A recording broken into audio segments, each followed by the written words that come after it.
Azerbaycan'da sabitlik yarattık. İçtima siyasi sabitlik yarattık. Emin-amanlık yarattık. Bu bizim böyük nailiyetimizdir. Sen bu çetin zamanda gücümüz, kuvvetimiz. Sen bizim bu dünyada en büyük servetimiz.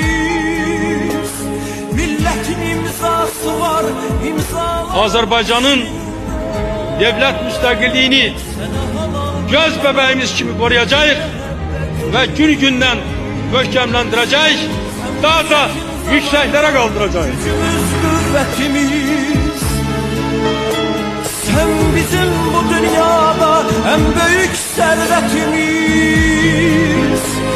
Milletin imzası var, imzaların içinde.